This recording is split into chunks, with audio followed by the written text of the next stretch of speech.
কুল্লু নাফসিন যায়িকাতুল মাউত, সকল প্রাণীকে মৃত্যুর স্বাদ গ্রহণ করা লাগবে। আল্লাহ পাক রব্বুল আলামিন এই মৃত্যুটাকে তৈরি করার পর মানুষের জীবনের আগে মৃত্যুটাকে আল্লাহ তাআলা সৃষ্টি করেছেন, যাতে মানুষ মৃত্যু নিয়ে কোনো সন্দেহ করতে না পারে। এই জন্য আল্লাহ তাআলা বলতেছে, আল্লাযী খালাকাল মাউতা ওয়াল হায়াতা লিয়াবলুয়াকুম আইয়ুকুম আহসানু আমালা। ও বান্দা, তোমাদেরকে আমি সৃষ্টি করেছি, আর তোমাদেরকে আমি যে সৃষ্টি করেছি, যে হায়াত দিয়েছি, এর মধ্যে বান্দা আমি দেখতে চাই জন্ম এবং মৃত্যুর মধ্যে তোমরা কে ভালো কাজ করো আর কে মন্দ কাজ করো। এখানেও আল্লাহ তাআলা মৃত্যুর কথা আগে বলেছে, আল্লাযী খলাকাল মাউতা, যে আমি মৃত্যু সৃষ্টি করেছি, ওয়াল হায়াতা, আবার হায়াতও দিয়েছি। কেন দিয়েছি? আহসানু আমালা, আমি দেখতে চাই জন্ম এবং মৃত্যু যে সময়টা, এই সময়টার মধ্যে কে তোমরা ভালো কাজ করো আর কে তোমরা মন্দ কাজ করো। সম্মানিত উপস্থিতি, মৃত্যুর কথা অধিক স্মরণ করতে হবে, কারণ মৃত্যু এমন একটা অবধারিত বিষয়। মৃত্যুর কথা যদি আপনি স্মরণ করেন, এই মৃত্যুটা আপনাকে আমাকে দুনিয়ার লোভ লালসা, দুনিয়ার চাকচিক্যময়, দুনিয়ার বাদশাহী, প্রিয় স্বজন আত্মীয় স্বজন যা রয়েছে, এই সব কিছু থেকে আমাকে দূরে সরিয়ে দেয়, একমাত্র আখিরাতের কথা স্মরণ করায়। এই জন্য এই মৃত্যুটাকে আমাদেরকে বেশি বেশি স্মরণ করতে হবে। দুনিয়ার জীবনে যে যেইটাকে বেছে নিবে, তার সঙ্গী সাথী সেইটাই হবে। আবার দুনিয়ার জীবনে কেউ যদি ভালো মন্দ করে, ভালো কাজকে বেছে নেয়, তাহলে তার সঙ্গী হবে ভালো আমল নামা। আর যদি এই দুনিয়ার জীবনে কেউ খারাপ কাজ করে, তাহলে তার জন্য রইবে ওই খারাপ কাজের আযাবগুলা, ঠিক কিনা? এই জন্য আমাদেরকে মৃত্যুর কথা বেশি বেশি স্মরণ করতে হবে। আল্লাহ রাসূলের সাহাবী হযরতে আবু হুরায়রা রাদিয়াল্লাহু তাআলা আনহু বর্ণনা করেন, আকসিরু যিকরা হাযিমিল লাজ্জাতি ইয়ানিল মাউত। দুনিয়ার সুখ শান্তি, দুনিয়ার সুখ শান্তি ধ্বংসকারী, বিনাশকারী মৃত্যুকে তোমরা বেশি বেশি স্মরণ করো। দুনিয়ার সুখ শান্তি, ভাইয়ের সাথে, বোনের সাথে, টাকা পয়সা, দুনিয়ার চাকচিক্যময়, দুনিয়ার লোভ লালসা, বিশালতা, সকল কিছুকে ধ্বংস করে দেয় কি? মৃত্যু। ভাইয়ের সাথে আমার সম্পর্ক ছেদ, বোনের সাথে সম্পর্ক ছেদ, টাকা পয়সার সাথে সম্পর্ক ছেদ, বাড়ি গাড়ির সাথে সম্পর্ক ছেদ। এবার আমি একা, আমি কি হয়ে গেছি? একা। আমার ছেলে মেয়ে আছে, তাদের সাথেও আমার সম্পর্ক নাই। আমার প্রিয় স্ত্রী, যাকে খুশি করার জন্য কত না কিছু করলাম, মা বাবাকে খুশি করার জন্য কত না কিছু করলাম, সেই ছোট থেকে মা বাবার কথা শুনে পড়াশোনা করলাম। মা বাবা বলতেছে পড়াশোনা করো, পড়াশোনা করলে ভালো চাকরি করতে পারবে। পড়াশোনা করলাম, ভালো চাকরিও পেলাম, টাকা পয়সাও ইনকাম করলাম, তারপরে বিয়ে শাদিও করলাম, স্ত্রী হলো, ছেলে সন্তান হলো, আর কত। এইভাবে সময়টা কেটে যায়। কিন্তু আমরা বলুন তো দেখি, এই সময়টার মধ্যে আমরা 100% আমরা কাউকে কি খুশি করতে পেরেছি? ছেলেকে পেরেছি, মেয়েকে খুশি করতে পারছি, মা বাবাকে খুশি করতে পারছি, ভাই বোনদেরকে খুশি করতে পারছি? বিদেশ করতেছি, বিদেশ করে যতদিন পর্যন্ত মা বাবাকে দিয়েছে এতদিন মা বাবা কি খুশি। বিদেশ করে ছেলেদেরকে যতদিন দিছে ছেলেরা খুশি, স্ত্রীকে যতদিন দিছে স্ত্রী খুশি, ভাইদেরকে যতদিন দিছে সবাই খুশি। এবার যখন দিতে না পারি এবার সবাই নাখুশ। বিদেশ করলাম, সবাইকে দিলাম, দেশে আইলাম, বিয়ে শাদী হলো, এবার সবাই বলতেছে বিয়ে করার পর আমাদের ছেলেটা পরিবর্তন হয়ে গেছে।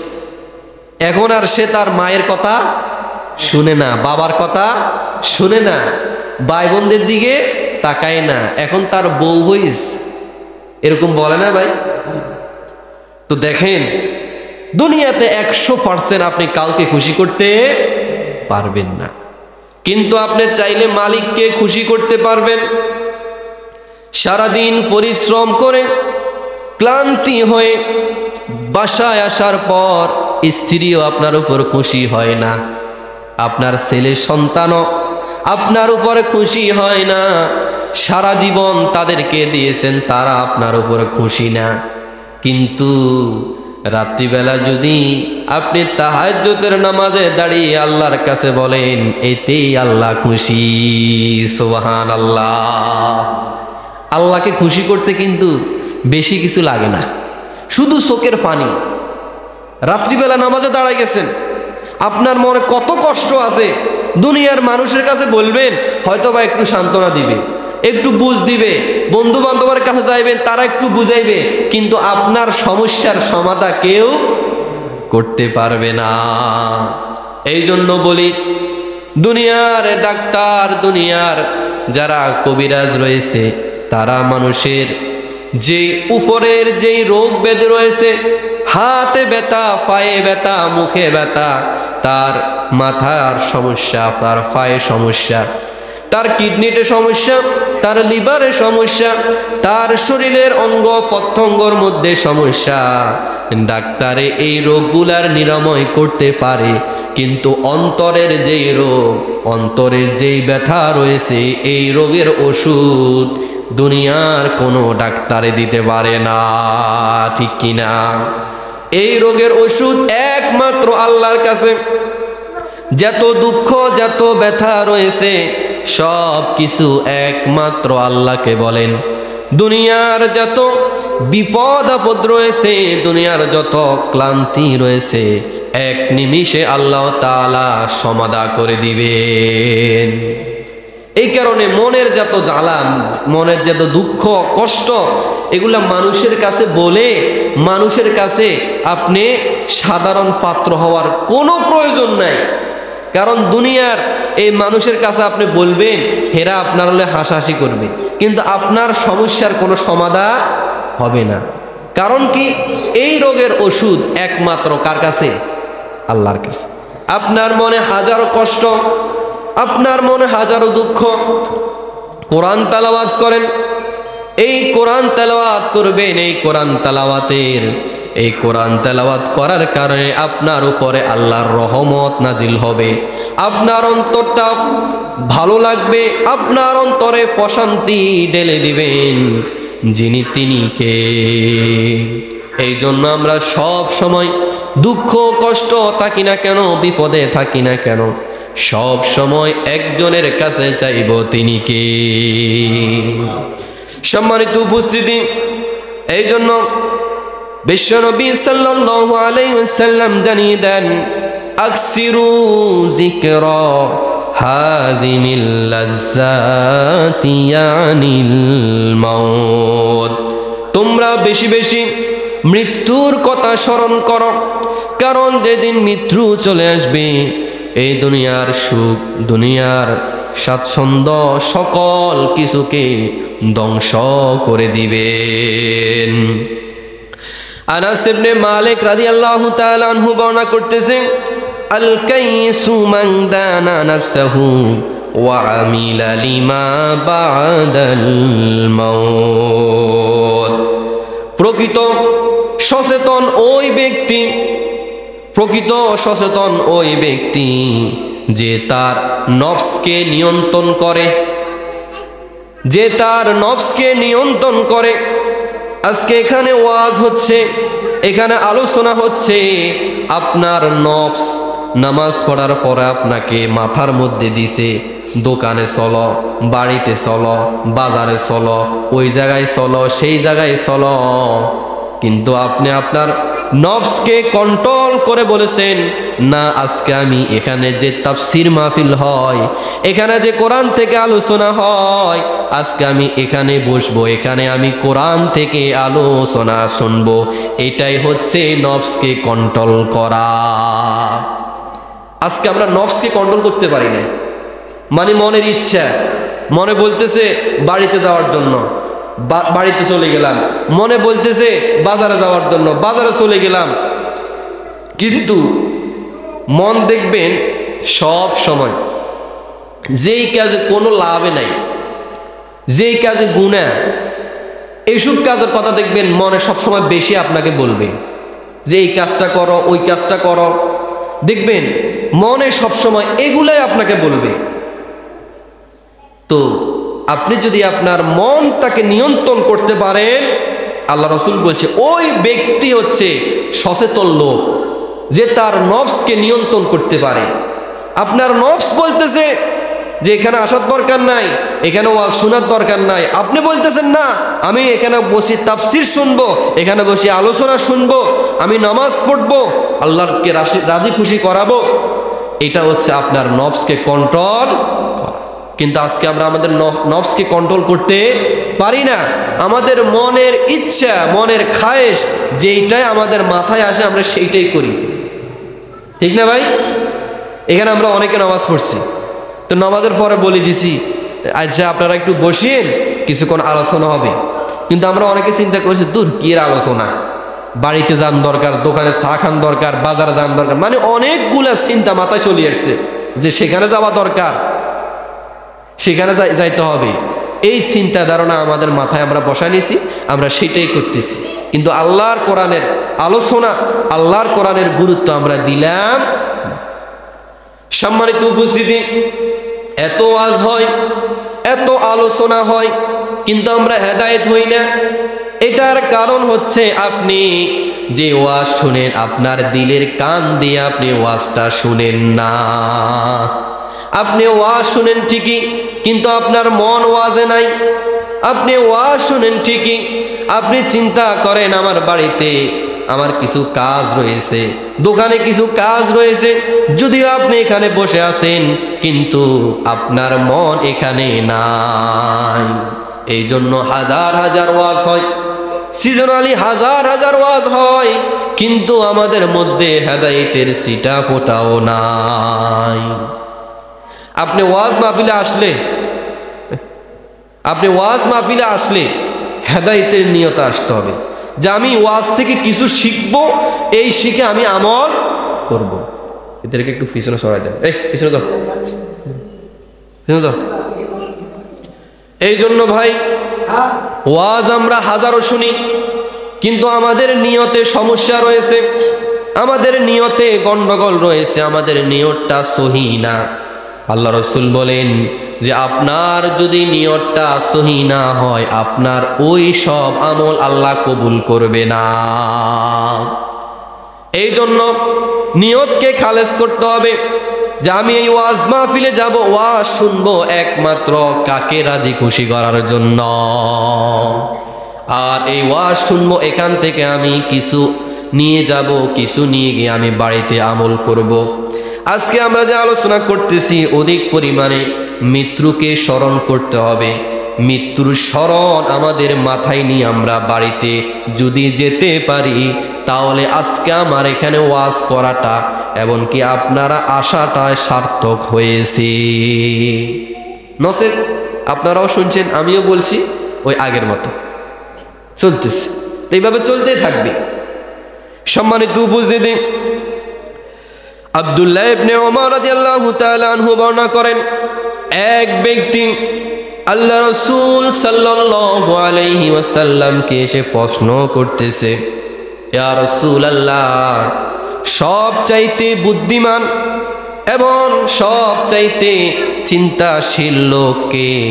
আল্লাহ রাসূল বললেন, ওই ব্যক্তি সবচাইতে চিন্তাশীল, ওই ব্যক্তি সবচাইতে বুদ্ধিমান যে ব্যক্তি তার মৃত্যুর কথা বেশি বেশি স্মরণ করে, এমনকি পরকালের জন্য, এমনকি মৃত্যুর জন্য সব সময় বেশি বেশি ব্যস্ত থাকে।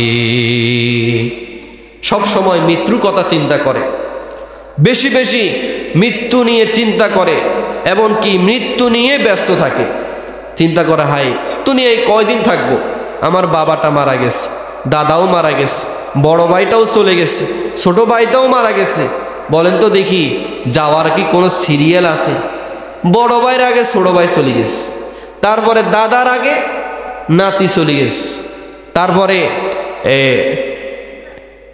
বাপের আগে ছেলে চলে গেছে। এরকম হয় না? তো যাওয়ার কোনো সিরিয়াল নেই। এই জন্য ভাই, জানাজার নামাজ পড়ি, আমরা জানাজায় যাই, মানুষকে দাফন করি, মানুষকে কবর দিই।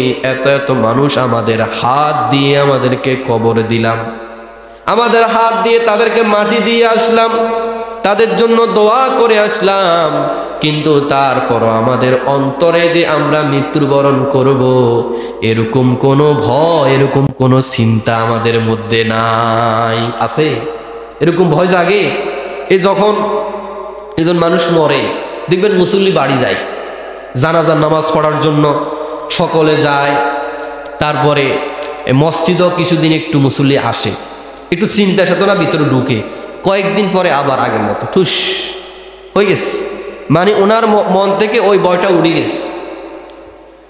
এই জন্য আমাদেরকে বেশি বেশি মৃত্যুর কথা স্মরণ করতে হবে। জাবের ইবনে আব্দুল্লাহ রাদিয়াল্লাহু তাআলা আনহু বর্ণনা করেন, বিশ্বনবী সাল্লাল্লাহু আলাইহি ওয়াসাল্লাম, বিশ্বনবী সাল্লাল্লাহু আলাইহি ওয়াসাল্লাম বলেন, একদিন জিবরাইল আলাইহিস সালাম আল্লাহ রাসূল সাল্লাল্লাহু আলাইহি ওয়াসাল্লামকে বলতেছে, হে মুহাম্মদ, যতদিন খুশি জীবন যাপন করুন, যতদিন খুশি আপনি জীবন যাপন করুন, কিন্তু মনে রাখবেন আপনি মৃত্যুবরণ করবেন। বলতেছে আপনি যতদিন ইচ্ছা জীবন যাপন করেন, কোনো সমস্যা নাই, কিন্তু মনে রাখবেন আপনাকে মৃত্যুবরণ করা লাগবে। এরপর বলতেছে, যার সাথে দরকার, যার সাথে মনে চায় বন্ধুত্ব করুন, কিন্তু মনে রাখবেন আপনাকে মৃত্যুবরণ করা লাগবে।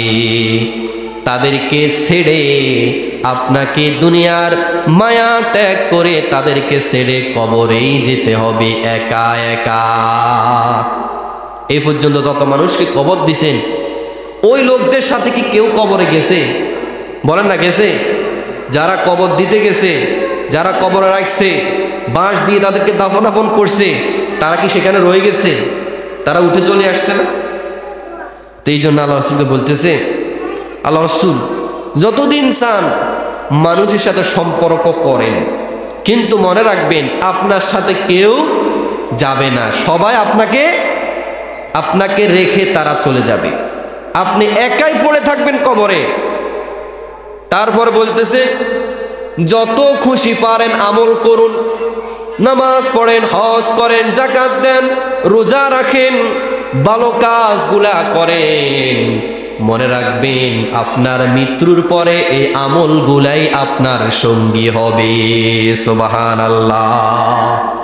বলেন তো দেখি, দুনিয়ার কোটি কোটি টাকার মালিক, জায়গা সম্পত্তি অর্থ করির কোনো অভাব ছিল না, ওই লোকটা কি মৃত্যুর সময় কি কিছু টাকা, কিছু জমি, এগুলা কি কবরে নিতে পেরেছে? এরকম কি কেউ দিছে যে আমার বাবা কবরে চলে যাবে, দীর্ঘ সময় থাকবে, কিছু টাকা পয়সা দিয়ে দিই, তারপরে সেখানে কিছু খাবার দাবার দিয়ে দিই, এরকম দেয় মানুষ? এই জন্য আল্লাহ বলতেছে যে আপনার দুনিয়ার এত টাকা পয়সা, এই দুনিয়ার এত ধন সম্পত্তি কিছুই কাজে আসবে না, কিছুই আপনার সাথে যাবে না, কিন্তু আপনি যেটা আমল করবেন, আপনি যে আমলটা করবেন এই আমলটাই আপনার সাথে যাবে। এই কারণে আল্লাহ রসুল আপনি বেশি বেশি আমল করুন। সম্মানিত উপস্থিতি, আমরা যখন নামাজে দাঁড়াই, নামাজের মধ্যেও আমাদের মন নামাজে বসে না। নামাজে দাঁড়ালে দুনিয়ার চিন্তা, ছেলে মেয়ের চিন্তা, নামাজে দাঁড়ালে ব্যবসা বাণিজ্যর চিন্তা, মেয়েরা যারা, মা বোনরা যারা রয়েছে তাদেরও চিন্তা আছে। তারা যখন নামাজে দাঁড়ায় বেশিরভাগ মাগরিবের সময় তারা চিন্তা করে অমুক জায়গায় আমার মোরগটা রয়ে গেছে, অমুক জায়গায় হাঁসটা রয়ে গেছে, পুকুরে হাঁসটা এখনো উঠে নাই, একটা মোরগ হারাই গেছে, ছেলেটা কোথায় রয়েছে, মেয়েটা কোথায় রয়েছে, সব সময় দেখবেন তাদের মাথায় এগুলা চিন্তা আসে। আর আমরা যারা পুরুষরা রয়েছে আমরা চিন্তা করি গরু গোতানের, আমরা কিছু চিন্তা করি গরুর ওই সমস্যা, গরুটা এখনো ফাইলাম না, বাজারে যাওয়া লাগবে, আরো নানান চিন্তা। দেখবেন নামাজে দাঁড়াইলে যে কথাগুলো কোনো সময় মনে আসে না, নামাজে দাঁড়ালে দেখবেন সেই কথাগুলোই মাথায় আসে, মানে অন্য সময় এগুলা মাথায় আসে না। বাজারে গেছে, বাজারে যাওয়ার সময় তো স্ত্রী বলে দিছে লাগবে চাউল আনা লাগবে, ডাউল আনা লাগবে। বাজারে গেছে বন্ধু বান্ধবের আড্ডায় সব বলে গেছে। এবার আশারের আজান দিছে, আজান দেওয়ার পরে যায় যখন নামাজে দাঁড়াইছে তখন যায় মনে আইছে, তখন যায় মনে হয়েছে কি যে বাড়িতে তো কিছু তরকারি কথা বলছে, এগুলো তো কি নিতে হবে, কিন্তু এর আগে যে বন্ধু বান্ধবের লাগে আড্ডা দিছে তখন কিন্তু এগুলো মাথায় নেই, এগুলো মাথায় কি আসে না। যখনই নামাজে দাঁড়াইছে তখন যে আবার শয়তানে এই সবগুলা মনে করাই দিতেছে যে বাড়িতে যাওয়ার সময় এই তরকারি নিতে হবে, বাড়িতে যাওয়ার সময় আলু নিতে হবে, বাড়িতে যাওয়ার সময় ওইটা নিতে হবে, সেইটা নিতে হবে, এগুলো সবগুলা মাথায় হাজির। সম্মানিত উপস্থিতি, এই জন্য আল্লাহ রাসূল সাল্লাল্লাহু আলাইহি সাল্লাম বলেন, তোমরা যখন সালাতে দাঁড়াবে তোমরা মনে করবে এইটাই হচ্ছে আমাদের জীবনের, এইটাই হচ্ছে আমার জীবনের শেষ নামাজ। এটা আমার জীবনের কি নামাজ? শেষ নামাজ।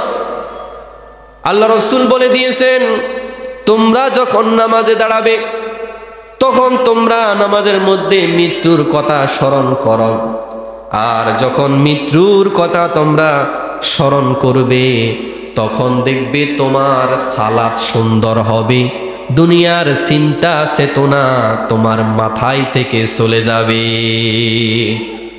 বলুন তো দেখি, একজন লোক নামাজে দাঁড়ানোর পর কত চিন্তা চেতনা মাথায় আসতেছে, ওই কাজটা করতে হবে, অমুক জায়গায় বিল্ডিং এর কতদূর কাজ বাকি আছে, অমুক থেকে টাকা পাবো, ওর থেকে টাকা পাবো, এ আমার থেকে নিবে, ওইটা পাবো, সেটা পাবো, কত চিন্তা চেতনা মাথায় আসে। এই অবস্থায় সে চিন্তা করতেছে এগুলা পরে করা লাগবে, না করলে সমস্যা হবে। তো বলুন তো দেখি, এই লোকটা যদি তখন মারা যায় এই কাজগুলা করবো কে? বলেন না, উনি কি করতে পারবো আর? কিন্তু অথচ যখন উনি আছে তখন দুনিয়ার চিন্তাই মাথায় চলতেছে, উনি চিন্তা করো উনি ছাড়া এই কাজগুলা কে করব। উনার মাথায় আখিরাতের চিন্তা, মৃত্যুর কথা আসে না। কিন্তু ওই লোকটা যদি মারা যায়, বলেন তো দেখি এই কাজগুলা কি আটকে থাকবো? কেউ না কেউ তো করব, কিন্তু সে এইটা মনে করে না যে এইটা আমি ছাড়া অন্য কেউ করতে পারে, কিন্তু সে মাথায় নিয়ে বসে আছে যে এগুলা আমি না করলে করাই হবে না, এইটা নিয়ে বসে আছে।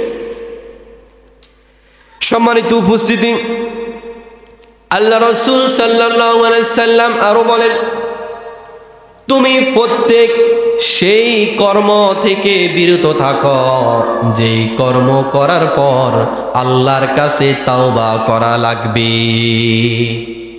তুমি সেই কাজ থেকে বিরত থাকো, সেই গুনাহ থেকে বিরত থাকো যেই কাজটা করার পর, যেই কাজটা করার পর আবার তাওবা করা লাগবে। এইগুলা কাজ থেকে কি থাকো? বিরত থাকো। সম্মানিত উপস্থিতি, ইবনে ওমর বলেন, একদিন আল্লাহ রাসূল সাল্লাল্লাহু আলাইহি সাল্লাম বলতেছে, দুনিয়াতে কিভাবে চলবে তুমি? আব্দুল্লাহ রাদিয়াল্লাহু তাআলা আনহু কে বলতেছে, ও আব্দুল্লাহ, দুনিয়াতে তুমি এমন ভাবে চলো যেন তুমি কবরের বাসিন্দা। দুনিয়াতে তুমি এমন ভাবে চলো যে দুনিয়াতে তুমি একজন অপরিচিত মানুষ। তুমি একজন অপরিচিত মানুষ, এত মানুষের সাথে সম্পর্ক করার কোনো প্রয়োজন নাই। এমন ভাবে চলো যে একজন মুসাফির আমাদের এখানে আসছে, আমরা কেউ কি তারা চিনি? কোন জায়গা থেকে আসছে চিনার কোনো সম্ভাবনা আছে? কিছুক্ষণ পরে জিজ্ঞাসা, ভাই আপনার বাড়ি কোনায়? আর বাড়ি হচ্ছে খুলনা, বা আমার বাড়ি হচ্ছে বরিশাল। এইটাই তো, এই ছাড়া তো আর কিছু জানি না। তো আল্লাহ রাসূল বলতেছে, আব্দুল্লাহ, তুমি দুনিয়াতে এমন ভাবে চলো অপরিচিত একজন মানুষের মতো, মুসাফিরের মতো, কারণ তুমি হচ্ছে কবরের বাসিন্দা। তোমার আসল বাড়িঘর হচ্ছে কি? কবর। এই জন্য আল্লাহ রাসূল সাল্লাল্লাহু আলাইহি সাল্লাম বলেন, দুনিয়াতে তোমরা মুসাফিরের মতো থাকো। এত মানুষের সাথে সম্পর্ক, এত মানুষের সাথে আনন্দ উল্লাস করার কোনো প্রয়োজন নাই। তুমি মুসাফিরের মতো চলাফেরা করো, কারণ তুমি হচ্ছ কবরের বাসিন্দা। তুমি কিসের বাসিন্দা? কবরের বাসিন্দা। কবরে তো তোমার সাথে কেউ যাবে না, তোমার কবরে তো কেউ তোমাকে নিয়ে যাবে না। আরে ভাই দেখেন, আমার মৃত্যুর পর আমার ছেলেরা, আমার মেয়েরা একটু কান্নাকাটি করে, আমার আত্মীয় স্বজন একটু কান্নাকাটি করে। বলেন তো দেখি, একজন ব্যক্তিকে যখন কবরে নেওয়া হয়, কোনো অপরিচিত মানুষ নেই? বলেন না নেই? নেই কি? তার ছেলে নেই, তার জামাইরা নাই, তার ভাইরা নাই, ভাইফুতরা নাই, নেয় না? এগুলো সবগুলো আপন মানুষ না। দূরের মানুষ কেউ আছে যে একবারে ঢাকার থেকে মানুষ একটা আসি আমার কবর দিতেছে? এরকম কি হয়? তো যারাই আমাদেরকে কবর নিতেছে, আমাদেরকে কবরে নিতেছে, কবরে রাখতেছে, সকল মানুষ আঙ্গ আপনজন, আপন মানুষ, আমাদের রক্তের সম্পর্কের মানুষ। আমার ছড়ি ছড়ি কবর দিতেছে, আমার রক্তের সন্তান, আমার ছেলেটা আমাকে কবর দিতেছে, ছড়ি ছড়ি কবর দেন। কি আছে আমার? কিছুই নাই। এই কারণে আল্লাহ রাসূল বলে, দুনিয়াতে মুসাফিরের মতো থাকো। এত মানুষের সাথে সম্পর্কের কোনো প্রয়োজন নাই। মানুষের দেখলে সালাম আলকি দিবা, মানুষের সাথে সুন্দরভাবে চলো, কিন্তু কোনো মানুষের ক্ষতি করিও না। সম্মানিত উপস্থিতি, ইবনে ওমর আরো বলেন, উনি বলতেছেন, দুনিয়াতে এমন ভাবে তুমি বিচরণ করো, যখন সন্ধ্যা হয়, যখন বিকাল হয়, তুমি সকালের অপেক্ষা করিও না। আর যখন সকাল হয়, তুমি বিকালের অপেক্ষা করিও না। তুমি যখন অসুস্থ হবে, তুমি চিন্তা করো যে আমি কখন সুস্থ হব। আমি এই চিন্তা করি। আল্লাহ রাসূল সাল্লাল্লাহু আলাইহি সাল্লাম আরো বলতেছি, তুমি যখন জীবিত থাকবে, তুমি তখন মৃত্যুর কথা বেশি বেশি স্মরণ করো। তুমি এখন জীবিত, স্মরণ করো যে আমি এখন জীবিত, যে কোনো মুহূর্তে আমি মৃত্যুবরণ করা লাগবে, এটাই চিন্তা করো। এই চিন্তা যার মাথায় ঢুকে গেছে যে এখন আমার হায়াত রয়েছে, আমার শরীরে শক্তি রয়েছে, যে কোনো সময় আজরাইল এসে আমাকে নিয়ে যেতে পারে, বলুন তো দেখি ওই ব্যক্তির দ্বারা কি নামাজ না পড়ে থাকা লাগবে? ওই ব্যক্তি কি নামাজ না পড়ে থাকবে? তার চিন্তা যে কোনো মুহূর্তে আমি মরে যেতে পারি, যে কোনো মুহূর্তে আজরাইল এসে আমাকে নিয়ে যাবে। এই চিন্তা যার মাথায় আছে, ওই ব্যক্তিকে মানুষের আল ঠেলাঠেলি করতে পারে, মানুষের জায়গা জমিনি টানানি করতে পারে। কিন্তু দেখা যায় অনেক নামাজি দিনদার মুসল্লি, এরাও দেখবেন মানুষের আইল নিয়ে ঠেলাঠেলি আছে না নাই? জায়গা জমি নিয়ে ঠেলাঠেলি আছে না নাই? সামান্য 1-2 টাকা পায়, এইটা নিয়েও কত ঠেলাঠেলি। মনে হয় যে সে এই জায়গা নিয়ে কবর যাবে, মনে হয় যে এই সম্পত্তি নিয়ে সে কবরে যাবে, মনে হয় যে তার মৃত্যুর পরে তার সঙ্গী সাথী হবে এই সম্পত্তি, এই চিন্তা করে এগুলা নিয়ে ঠেলাঠেলি চলতে আসে। সম্মানিত উপস্থিতি, এই জন্য আল্লাহ রাসূল সাল্লাল্লাহু আলাইহি ওয়াসাল্লাম বলেন, তুমি যখন সুস্থ থাকো তখন তুমি অসুস্থ হওয়ার জন্য প্রস্তুতি নাও, কারণ তুমি যখন সুস্থ থাকবে যে কোনো মুহূর্তে যে কোনো সময় তুমি অসুস্থ হতে পারো। এমন কেউ কি বলতে পারবে যে আমি এখন সুস্থ, আমি আর অসুস্থ হব না? এরকম কি বলার সুযোগ আছে যে আমি এখন সুস্থ, আমি এখন আমার টাকা পয়সা আছে, আমি কখনো গরিব হব না? এরকম বলার সুযোগ আছে?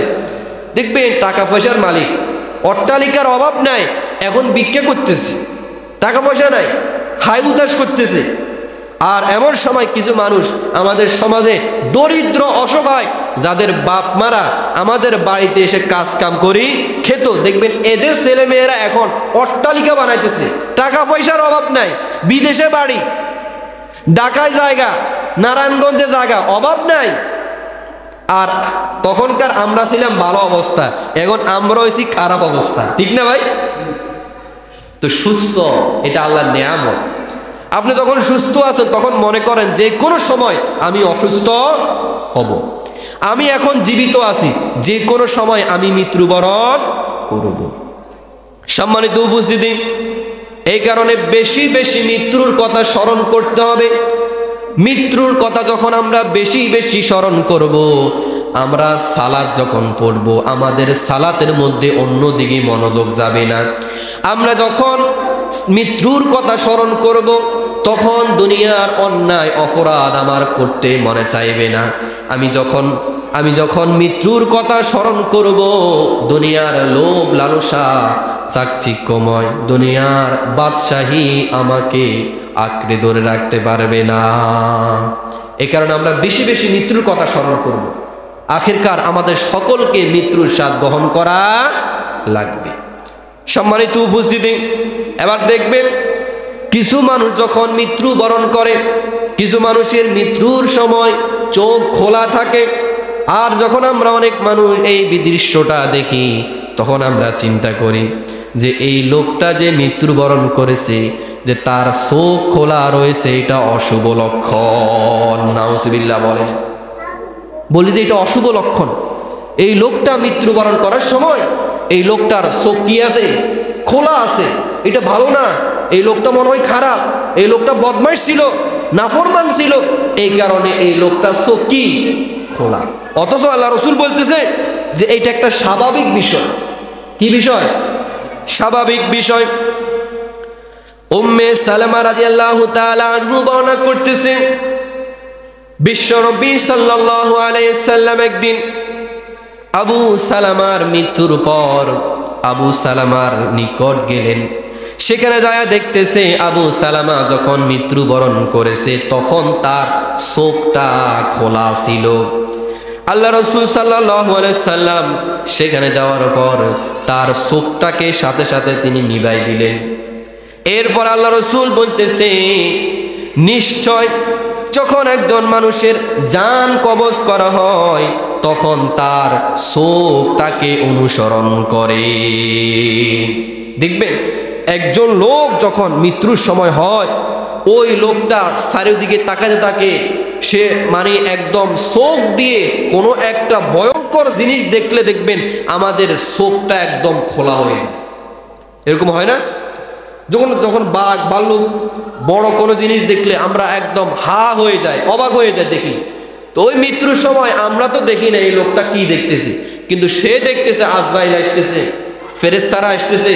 যে লোকগুলাকে উনি দেখতেছে অন্য আর কেউ দেখতেছে না। এগুলা দেখার পর তার চোখ বড় হয়ে যায়, তখন তার যে চোখটা বড় হয়ে যায়, আল্লাহ রাসূল বলতেছে যে তার যে রূহটা কবজ হয়, জানটা কবজ হয়, তার চোখ সেইটা দেখে, সেইটাই অনুসরণ করে। যখন তার জানটা বার হয়ে যায় তখন চোখ খোলার আর সময় থাকে না, চোখটা আর খোলার সময় থাকে না। এবার দেখেন চিকিৎসা বিজ্ঞান কি বলতেছে। চিকিৎসা বিজ্ঞান বলতেছে যে মস্তিষ্কর সাথে সারা শরীরের এই অঙ্গ প্রত্যঙ্গ, হাত পাও, তার চোখ, তার মুখ, তার কান, সকল কিছুর সাথে তার মস্তিষ্কের সম্পর্ক। কিসের সম্পর্ক? মস্তিষ্কের সম্পর্ক। তো চিকিৎসা বিজ্ঞান বলতেছে একজন মানুষ যখন তার মৃত্যুর সময় আসে, ওই লোকটার মৃত্যুর সময় তার এই মস্তিষ্ক থেকে তার যে একটা ভয়ঙ্কর যে একটা ভয় তার মধ্যে ঢুকে, এই ভয়ের কারণে তার শরীরের হাত পাগুলা একদম সচল হয়ে যায়। তখন দেখবেন একজন মৃত্যুবরণ পথের যাত্রী দেখবেন তখন তার জান কবজের সময় আসে, তার হাত পাও ছুটাছুটি করে, হাত পা লাড়ে, তারপরে তার চোখ উল্টে ফেলে, মাথা লাড়ে। তো চিকিৎসা বিজ্ঞান বলতেছে ওই সময়টা তার শরীরটা একদম সচল হয়ে যায়। ওই লোকটা যদি একদম কয়েক মাস পর্যন্ত বিছনায় পড়ে থাকে অথবা ঘুমানো অবস্থায় থাকে, ঘুমানো অবস্থায় থাকলেও ওই মৃত্যুর সময় ওই লোকটা জাগ্রত হয়ে যায়। জাগ্রত হওয়ার পর যখন তার জানটা কবজ হয়ে যায়, তার হাত পা নিস্তেজ হয়ে যায়, আর ওই অবস্থায় যে তার জানটা বেরিয়ে গেছে, ওই অবস্থায় তার জানটা যে বেরিয়ে গেছে, তখন তার চোখটা খোলা থেকে যায়। চোখটা কি থেকে যায়? খোলা থেকে যায়। বলেন তো দেখি, একটা ফ্যান বন্ধ করার পর ফ্যানটা কি সাথে সাথে বন্ধ হয় নাকি কিছুক্ষণ চলে? কিছুক্ষণ চলে না ফ্যান? তো ওই লোকটা যখন জানটা বেরিয়ে গেছে, সকল শরীর নিস্তেজ হয়ে গেছে, কিন্তু চোখের তো কোনো আলাদা কোনো সিস্টেম নাই, সে তখন খোলাই থাকে। তো চিকিৎসা বিজ্ঞান এমনকি আল্লাহ রসুল বলতেছে যে এইটা কোনো অসাধারণ বিষয় না, এটা সাধারণ একটা বিষয়, এটা যে কারো হতে পারে, এটা যে কারো হতে পারে। এই নিয়ে আপনি অমঙ্গল তারপরে খারাপ কিছু বলার কোনো সুযোগ নেই। সম্মানিত উপস্থিতি, আমাদের সমাজে দেখবেন কিছু মানুষ হঠাৎ করে স্ট্রোক করে মারা যায়। এরকম হয় না? হঠাৎ করে স্ট্রোক করে, যুবক ছেলে গাড়ি চালাইতেছে, হঠাৎ করে অ্যাক্সিডেন্ট করে শেষ। তারপর একজন মানুষ হঠাৎ করে রাত্রিবেলা হার্ট স্ট্রোক করে শেষ। তো এই যে মৃত্যুগুলা হয়, এই মৃত্যুগুলা কি ভালো না খারাপ? এই মৃত্যুগুলা ভালো না খারাপ? আল্লাহ রসুল বলতেছে হঠাৎ মৃত্যু এটা কিন্তু মানুষের জন্য কল্যাণ না। এটা মানুষের জন্য কি না? কল্যাণ না। কারণ হঠাৎ করে একজন মানুষ মারা গেলে ওই ব্যক্তি তাওবা করার কোনো সুযোগ নাই। হঠাৎ করে একজন মানুষ যখন মারা যায়, ওই ব্যক্তি, কোনো ব্যক্তি যদি তার কাছে টাকা পায়, কোনো আমানত থাকে, সে কি দিতে পারে? বলেন না, দেওয়ার সুযোগ থাকে? তারপরে কোনো ব্যক্তি যদি গুরুত্বপূর্ণ একটা কথা তার ছেলে মেয়েদেরকে জানানো দরকার, হঠাৎ করে মৃত্যু হয়ে গেছে, জানাইতে পারে? পারে না। তো এই হঠাৎ মৃত্যু কিন্তু আমাদের জন্য কল্যাণ না। বিশ্বনবী সাল্লাল্লাহু আলাইহি সাল্লাম হাদিসের মধ্যে জানিয়ে দেন, ইন্না মিন ইমারাতিস সাআতি আন ইউযহিরা মাউতুল ফুজাআ। বিশ্বনবী সাল্লাল্লাহু আলাইহি ওয়াসাল্লাম আমাদেরকে জানিয়ে দেন, কিয়ামতের আগে হঠাৎ মৃত্যু এটা বেড়ে যাবে। অর্থাৎ হঠাৎ মৃত্যুবরণ করা এটা হচ্ছে কিয়ামতের আলামত। এটা কি? কিয়ামতের আলামত। অর্থাৎ যখন হঠাৎ মৃত্যু বেড়ে যাবে, তখন তোমরা বুঝে নিবে যে এই হঠাৎ মৃত্যু এটা হচ্ছে কিয়ামত, আর বেশি দেরি নাই, কিয়ামত খুব সন্নিকটে। বলেন তো দেখি, আমাদের সমাজে হঠাৎ মৃত্যুটা এখন অনেক বাড়ছে না ভাই? অনেক বাড়ছে না?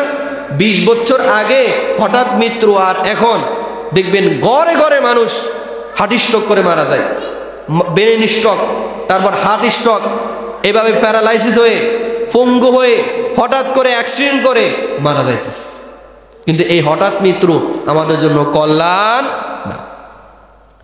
আবু হুরায়রা রাদিয়াল্লাহু তাআলা আনহু বলতেছেন, বিশ্বনবী সাল্লাল্লাহু আলাইহি সাল্লাম একদিন একটি হেলে পড়া দেয়ালের পাশ দিয়ে যখন অতিক্রম করতে গেছেন, তখন তিনি তাড়াতাড়ি ওই দেয়ালটা পার হয়ে গেছে।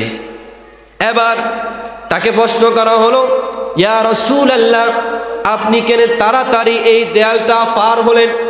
তখন আল্লাহ রাসূল বলতেছে, আমি হঠাৎ মৃত্যুকে অপছন্দ করি। আমি চাই না যে এইটার নিচে পড়ে আমি কি হঠাৎ করে মারা যায়, এটা আমি পছন্দ করি না। শুধু এইটা না, আল্লাহ রাসূল সাল্লাল্লাহু আলাইহি ওয়াসাল্লাম সব সময় আল্লাহর কাছে দোয়া করতেন, আল্লাহুম্মা ইন্নী আউযু বিকা মিন জাওয়ালি নি'মাতিকা ওয়া তাহাউলি আফিয়াতাকা ওয়া ফুজাআতি নিকমাতিকা ওয়া জামিই সাখাতিকা। আল্লাহ রাসূল সাল্লাল্লাহু আলাইহি সাল্লাম সব সময় আল্লাহর কাছে পানা চাইতেন, আল্লাহর কাছে দোয়া করতেন।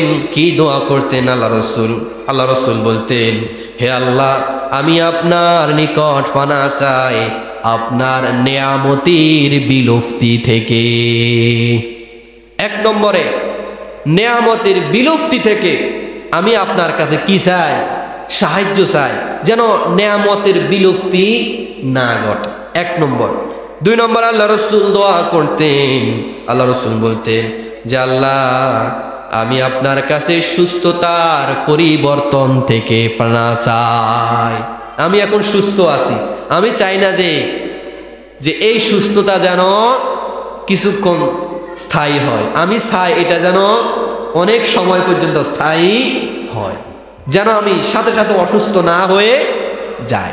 তা আল্লাহ রাসূল এই দোয়াটা করতেন যে আল্লাহ, আমি তোমার কাছে সুস্থতা পরিবর্তন, অর্থাৎ সুস্থতার পরিবর্তন তো বুঝেন, সুস্থতার পরিবর্তন কি?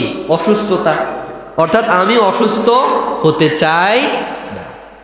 তারপর দোয়া করতেন, হে আল্লাহ, মৃত্যু কখন হয় জানি না, কিন্তু আমি হঠাৎ মৃত্যু থেকে তোমার কাছে পানা চাই। আমি চাই না হঠাৎ করে আমি মারা যাই, আমি তোমার কাছে পানা চাই। আল্লাহ রাসূল আরো দোয়া করতেন যে আমি তোমার যে অভিশপ্ত রয়েছে যারা, এ অভিশপ্ত অবস্থা আমি মৃত্যুবরণ করতে চাই না। আল্লাহ রাসূল আরো বলেন যে আমি সাফা পড়ে আমি মৃত্যুবরণ করতে চাই না। আল্লাহ, তোমার কাছে আমি কি চাই?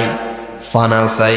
আর উনি বলতেন যে আমি গর্তের মধ্যে পতিত হয়ে মৃত্যুবরণ করতে চাই না। আল্লাহ রাসূল আরো দোয়া করতেন যে আল্লাহ, আমি বার্ধক্য হয়ে, আমি অসুস্থ হয়ে বেডের মধ্যে পড়ে কাতরাবো, কাতরাতে কাতরাতে একদিন মৃত্যুবরণ করব, এরকম মৃত্যু তোমার কাছে আমি চাই না। আমি বেডে পড়ে বার্ধক্য হয়ে অসুস্থ হয়ে দুঃখ কষ্ট করে করে আমি মৃত্যুবরণ করব, আমি তোমার কাছে এরকম মৃত্যুও চাই না। তারপরে দোয়া করতেন যে আমি পানিতে পড়ে আগুনের মধ্যে ভস্ম হয়েও আমি তোমার কাছে মৃত্যু চাই না। আল্লাহ রাসূল আরো দোয়া করতেন যে আল্লাহ, আমি বিষাক্ত সাপের ছোবল খেয়ে মৃত্যুবরণ করব, এরকমও আমি তোমার কাছে চাই না।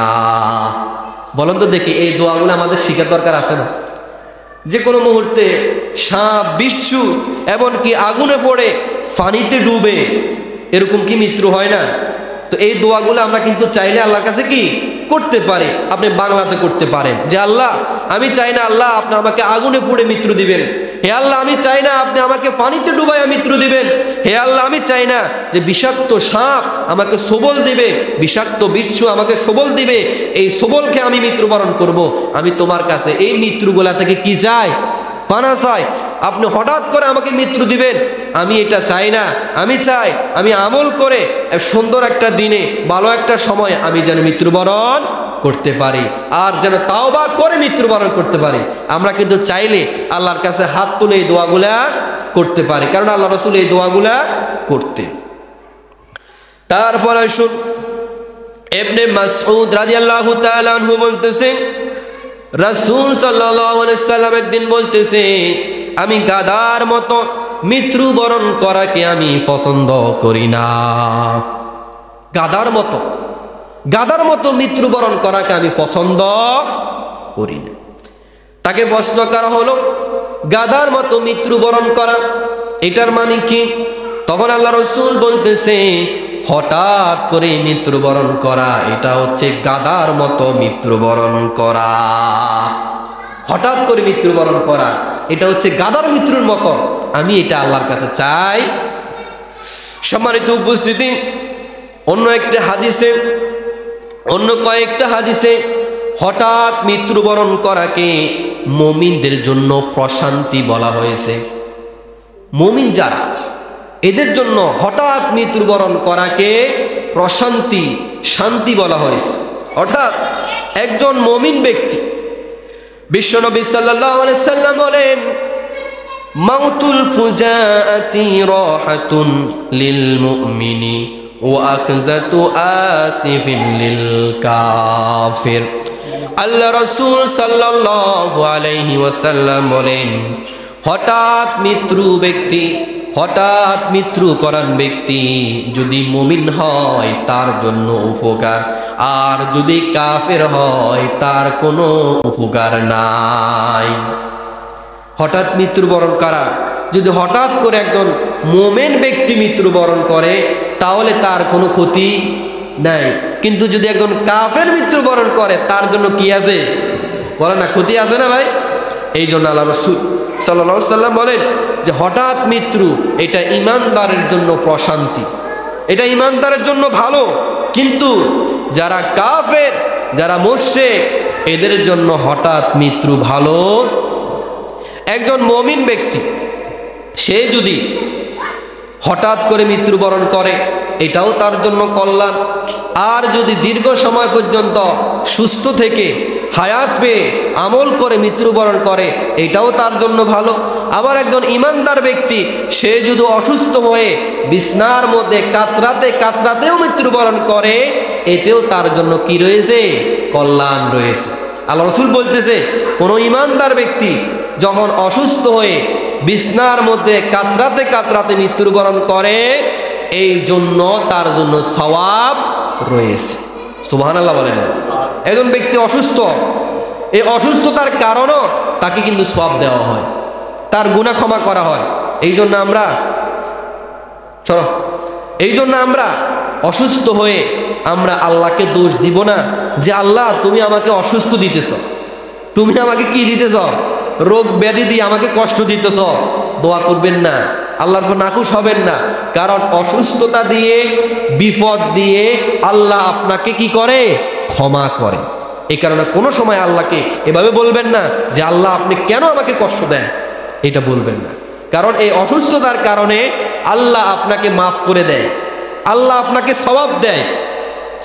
সম্মানিত উপস্থিতি, এই জন্য আমাদেরকে মুমিন অবস্থায় কোনো ব্যক্তি যদি অসুস্থ হয় এই জন্য তার জন্য সওয়াব আছে। মুমিন অবস্থায় যদি হঠাৎ করে মৃত্যুবরণ করে এটিও তার জন্য কল্যাণ রয়েছে। তারপর একদিন আসমা বিনত আবু বকর রাদিয়াল্লাহু তাআলা আনহু বর্ণনা করতেছেন, একদিন আল্লাহ রাসূল সাল্লাল্লাহু আলাইহি সাল্লাম খুতবা দিতেছেন। এমন অবস্থায় আল্লাহ রাসূল সাল্লাল্লাহু আলাইহি সাল্লাম কবরের ফিতনা সম্পর্কে ওয়াজ করতেছেন, কবরের আযাব সম্পর্কে ওয়াজ করতেছেন। এই কবরের আযাব শুনে সাহাবীরা এতটাই হাউমাউ করে কান্নাকাটি করতেছে। আল্লাহ রাসূল পরবর্তীতে কি বলেছেন? আসমা বলতেছে, আমি আর বাকি কথাগুলো শুনতে পারি নাই। কবরের ওয়াজ, কবরের আযাবের ওয়াজ যখন করা হতো সাহাবীরা এতটাই কান্নাকাটি করত যে তাদের কান্নাকাটির জন্য খুতবাটা পর্যন্ত শোনা যেত না। আর আজকে আমাদেরকে এত ওয়াজ নসিহত কবরের করা হয়, তারপর আমাদের কোনো পরিবর্তন হয় না। সম্মানিত উপস্থিতি, এই কারণে আল্লাহ রাসূল সাল্লাল্লাহু আলাইহি সাল্লাম কবরের ফিতনা, এই কবরের ফিতনাকে বলেছে আমি তোমাদের জন্য ভয় করি দুইটা বিষয়, একটা হচ্ছে দাজ্জালের ফিতনা, আরেকটা হচ্ছে কবরের ফিতনা। কবরের ফিতনা কিন্তু খুবই ভয়ঙ্কর। আল্লাহ রাসূল বলছে দুইটা ফিতনা থেকে আমি তোমার কাছে আশ্রয় চাই। একটা হচ্ছে কবরের ফিতনা, আরেকটা হচ্ছে দাজ্জালের ফিতনা। দাজ্জাল মানুষকে আসি বলবে যে আমি হচ্ছে খোদা, আমি হচ্ছে আল্লাহ, তোমরা আমাকে মানো। মানুষ সাথে সাথে মেনে নিবে, ইমানটা সে ধ্বংস করে ফেলবে।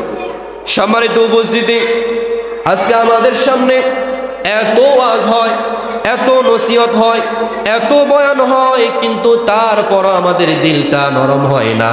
তারপর আমরা আমাদের দিলটা নরম করে আল্লাহর পথে আসি না, আল্লাহর নামাজ আদায় করতে আসি না।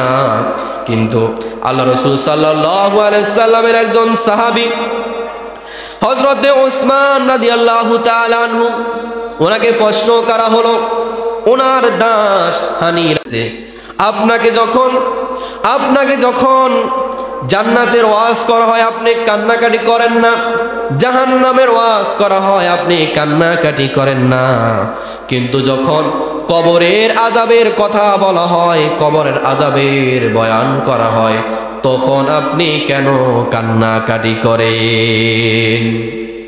আপনার সামনে কবর সম্পর্কে আলোচনা করা হয়, আপনার সামনে কবর সম্পর্কে আলোচনা করলে আপনি কান্নাকাটি করেন, অথচ জান্নাতের জাহান্নামের বয়ান করা হয় আপনি কান্নাকাটি করেন না। এটার কারণ কি? এবার উসমান রাদিয়াল্লাহু তাআলা আনহু বলতেছে, শোনো, যে আল্লাহ রাসূল সাল্লাল্লাহু আলাইহি সাল্লাম বলেছেন কবর হচ্ছে পরকালের প্রথম ঘাঁটি। এই প্রথম ঘাঁটির মধ্যে যে ব্যক্তি বেঁচে যাবে ওই ব্যক্তির জন্য আর কোনো ভয় থাকবে না। আর যে ব্যক্তি এই কবরের প্রথম ঘাঁটির মধ্যে ধরা খেয়ে যাবে, প্রশ্নের উত্তর দিতে পারবে না, ওই ব্যক্তির জন্য সব জায়গায় বিপদ আর বিপদ। সুবহানাল্লাহ। ওই ব্যক্তির জন্য সব জায়গায় বিপদ আর বিপদ। ওসমান রাদিয়াল্লাহু তাআলা আনহু বলতেছে, আমি চাই না যে কবরে যেই ফিতনা হবে, কবরে যে সওয়াল জবাব করবে, আমি চাই না যে ওই কবরে যেন আমি আটকা পড়ে যাই। আমি চাই না যে কবরে যে সওয়াল জবাব করবে সেই ফিতনা, সেই জায়গা থেকে যেন আমি বেঁচে যাই। এই কারণে আমি সব সময় কবর দেখলে কান্নাকাটি করি। কবরের পাশ দিয়ে যখন উনি যেতেন কবর দেখে কাঁদতেন। আর আমরা মানুষকে কবর দিই, মানুষকে মাটি দিই, তারপরও আমাদের অন্তরে কবরের কোনো ভয়। দেদারসে জানাজার নামাজও পড়লাম, একজন মানুষকে কবরও দিলাম, খাওয়া দাওয়া খাইলাম, খাওয়া দাওয়া চলে না, খাওয়া দাওয়া খাইলাম, সব কিছু খাই, আবার বলে গেছি, আবার আগের মতো আবার নাফরমানি, আগের মতো আবার জৈন ঠেলাঠেলি, আগের মতো আবার নাফরমানি, আগের মতো আবার মানুষের উপরে নির্যাতন জুলুম। এরকম কি করে না মানুষ ভাই? এত নামাজ, এত জিকির, এত কিছু, তারপর মানুষের মধ্যে কোনো ভয় নাই। জাহান্নামের আযাবের ভয়, কবরের আযাবের ভয় তারপর আমাদের মধ্যে। সম্মানিত উপস্থিতি, এই জন্য আল্লাহ রাসূল সাল্লাল্লাহু আলাইহি সাল্লাম বলেন, একজন কাফের, একজন মুশরিক, সে যখন কবরে যাবে, সে যখন কবরের বাসিন্দা হবে, তাকে যে প্রশ্ন করা হবে ওই প্রশ্নের উত্তর যখন সে দিতে পারবে না, কবর থেকে তার শাস্তি শুরু হয়ে যাবে। নাউজুবিল্লাহ। আর একজন মুমিন ব্যক্তি, একজন আমলকারী ব্যক্তি, তার সম্পর্কে আল্লাহ বলতেছে, ওয়ালা ইউযলামুনা ফাতিলা। একজন ইমানদার ব্যক্তির উপরে এক সুতা পরিমাণও জুলুম করা হবে না। ওয়ালা ইউযলামুনা নাকিরা, এমনকি তার উপরে তিল পরিমাণও জুলুম করা হবে না। একজন ইমানদার ব্যক্তির উপরে আল্লাহ কোনো জুলুম করবেন না। কিন্তু একজন নাফরমান, একজন বেনামাজি, একজন খারাপ লোক, ওই লোকদেরকে আল্লাহ তাআলা কবর থেকেই তাদের শাস্তি শুরু হয়ে যায়। ওই নাফরমান যখন কবরের এই প্রশ্নগুলোর উত্তর দিতে পারবে না, তখন তার কবরে জাহান্নাম থেকে একটা রাস্তা করে দেওয়া হবে। ওই জাহান্নাম থেকে তার কবরে বিশাল বিশাল বড় সাপ, তার কবরে জাহান্নামের ফেরেশতারা এসে এসে তাকে আযাব দিতে থাকবে। তার কবরে আগুন দিয়ে তার কবরটাকে এইভাবে পরিপূর্ণ করে দেওয়া হবে, কোনোভাবে বাঁচার কোনো সুযোগ। সম্মানিত উপস্থিতি, একদিন আল্লাহ রাসূল সাল্লাল্লাহু আলাইহি সাল্লাম জাহান্নাম সম্পর্কে এত এত বয়ান করেছে। আল্লাহ রাসূল বলতেছে, আমি যখন মেরাজে গেলাম, মেরাজে সব চাইতে জাহান্নামী দেখলাম, সব চাইতে জাহান্নামী হচ্ছে নারীরা। সব চাইতে বেশি জাহান্নামে কারা? নারীরা। কারণ নারীরা কেন জাহান্নামে যাবে? জাহান্নামে যাওয়ার নারীদের অনেকগুলা কারণ, এর মধ্যে দুইটা কারণ প্রসিদ্ধ। একটা হচ্ছে নারীরা তাদের ফরদাটা ঠিক মতো আদায় করে না। চুল ছেড়ে দিয়ে গায়ের পোশাকটা ঢিলাঢালা না পড়ে একদম টাইট ফিট করে পড়ে তাদের গায়ের মাহরাম যাদের সামনে পর্দা করার প্রয়োজন তাদের সামনে চলাফেরা করে, মাথার ওড়না খুলে দেয়, চুল দেখায়া মানুষের সামনে সামনে চলে। এদেরকে চুলের মুঠি ধরে জাহান্নামে নিক্ষেপ করা হবে। বলা হয়েছে ওই লোকদেরকে, ওই মহিলাদেরকে জাহান্নামে তাদের চুলের মুষ্টি ধরে তাদেরকে লটকায় রাখবে জাহান্নামের মধ্যে। এত এত আযাব ওই মহিলাদের হবে। আরেকটা কারণ সেটা হচ্ছে তারা সব সময় স্বামীর নাফরমানি করে, স্বামীকে গুরুত্ব দেয় না, স্বামীকে পাত্তা দেয় না। এই কারণে সব চাইতে বেশি ওই মহিলারা জাহান্নামে যাবে। সম্মানিত উপস্থিতি, এই যে দোষগুলা মহিলাদেরকে বললাম যে এই দুইটা দোষের কারণে মহিলারা সব চাইতে বেশি জাহান্নামে যাবে। একটা হচ্ছে কি, তারা পর্দা ঠিক মতো আদায় করে না, তারা ঠিক মতো তার স্বামীকে গুরুত্ব দেয় না, স্বামীকে পাত্তা দেয় না। এই মহিলাগুলা সবচাইতে বেশি জাহান্নামে যাবে। আর একজন মহিলা যখন জাহান্নামে যাবে, 60 জন মানুষকে জাহান্নামে নিয়ে যাবে। কয়জন? 60 জন পুরুষকে জাহান্নামে নিয়ে একজন নারী জাহান্নামে যাবে। একজন নারী যখন জাহান্নামে যাবে, 1 নম্বরে তার সাথে জাহান্নামে যাবে তার বাবা। 1 নম্বরে কে যাবে? তার বাবা যাবে। 2 নম্বরে ওই নারী আরেকজনকে জাহান্নামে নিয়ে যাবে, সেটা হচ্ছে তার আপন ভাই। আপন ভাইকেও জাহান্নামে নিয়ে যাবে। আর 3 নম্বরে জাহান্নামে যাবে তার স্বামী। আর 4 নম্বরে জাহান্নামে যাবে তার বড় ছেলে। তাহলে একজন নারী যে জাহান্নামে যাবে, আমরা তো চিন্তা করি নারীরা জাহান্নামে যাইলে যাক, আমরা জান্নাতে যাইলে হুর হামু, আঙ্গো আর নারীগো দরকার আছে? কিন্তু এই চিন্তা করিয়েন না, একজন নারী যখন জাহান্নামে যাবে 60 জনকে নিয়েই যাবে। আপনি সেখানে হুরের চিন্তা করেন, আপনার বোনটা, আপনার স্ত্রীটা, আপনার মাটা জাহান্নামে যাবে, আপনি চিন্তা করেন আমি তো বেঁচে গেছি। ঠিক না ভাই? বাঁচার সুযোগ নেয়।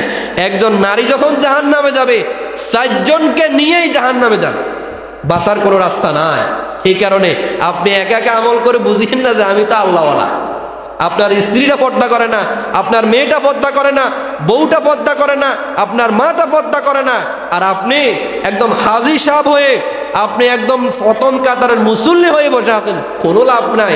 আপনি নামাজি হন, হাজি হন, গাজী হন, যাই হন, ওই মেয়েটা জাহান্নামে যাবে, আপনাকেও নিয়ে যান। নাউজুবিল্লাহ বলেন। সম্মানিত উপস্থিত, তো আজকে আমরা যে কবর সম্পর্কে আমরা যে আলোচনা শুনলাম, যে মৃত্যু, এটা আমাদের সবাইকে মৃত্যুর স্বাদ গ্রহণ করতে হবে। এই কারণে আমরা বেশি বেশি মৃত্যুর কথা স্মরণ করতে হবে। মৃত্যুর স্মরণ যদি আমরা বেশি বেশি করি, তাহলে দুনিয়ার লোভ লালসা কমে যাবে। সম্মানিত উপস্থিতি, যেই কথাগুলো বলেছি, আল্লাহ পাক রব্বুল আলামিন আমাদের সকলকে, এমনকি আমাকে আমল করার তৌফিক দান করুক। ওয়া আখিরি দাওয়ানা আনিল হামদুলিল্লাহি রাব্বিল আলামিন। আসসালামু আলাইকুম ওয়া রাহমাতুল্লাহি ওয়া বারাকাতুহু।